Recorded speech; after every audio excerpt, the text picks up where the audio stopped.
লন্ডনে অনুষ্ঠিত হলো দ্য অ্যাকাউন্ট্যান্টস ক্লাব আয়োজিত স্কিল উন্নয়ন সেমিনার। অংশগ্রহণকারীরা ফ্রড প্রোটেকশন, ইকোনমিক ক্রাইম এবং আধুনিক আর্থিক জটিলতা মোকাবেলায় করণীয় সহ নানা গুরুত্বপূর্ণ বিষয় নিয়ে আলোচনা করেন। চিফ রিপোর্টার চৌধুরী মুরাদের রিপোর্টে দেখুন বিস্তারিত। যুক্তরাজ্যে ব্রিটিশ বাংলাদেশি পেশাজীবী অ্যাকাউন্ট্যান্টদের সংগঠন দি অ্যাকাউন্ট্যান্টস ক্লাবের উদ্যোগে একটি প্রফেশনাল স্কিল ডেভেলপমেন্ট সেমিনার অনুষ্ঠিত হয়েছে। শুক্রবার পূর্ব লন্ডনের স্ট্রাটফোর্ডের একটি হোটেল বলরুমে এ সেমিনার অনুষ্ঠিত হয়। Special space with CPD on fraud, money laundering and organized crimes.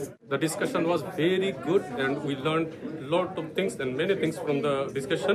আমাদের ক্লাব গঠনের মূল উদ্দেশ্য ছিল মেম্বারদের স্কিল ডেভেলপমেন্ট করা, ইনক্রিজ করা, এনরিচ করা। আমরা আজকে একটা সেমিনার আয়োজনের মাধ্যমে আমাদের সেই উদ্দেশ্যটাকে অ্যাচিভ করলাম। Wonderful event. So we need to do our continuing professional development. এ অনুষ্ঠানের পৃষ্ঠপোষকতা ও মূল বক্তব্য উপস্থাপন করেন সিটি ল চেম্বার্সের solicitor Hifzur Rahman, criminal defence barrister Nimkha Brown, Lucy Waverley এবং Tom Cofeland. Seminar we just raise awareness to how everyone can prevent themselves to unknowingly enter the financial crime, such as accountant is a profession. It's a very vulnerable profession.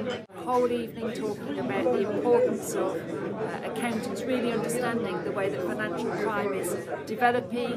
In which we covered fascinating topics, if I may say so, that relate to financial crime. My talk specialised in charity fraud and the growing concern for accountants in that area.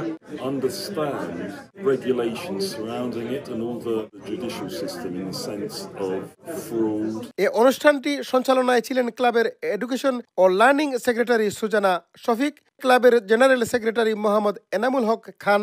সমাপনী বক্তব্যে ভবিষ্যতেও এ ধরনের শিক্ষামূলক ও কার্যকরী seminar আয়োজনের প্রতি গুরুত্বারোপ করেন। Chowdhury Murad, INTV news, London.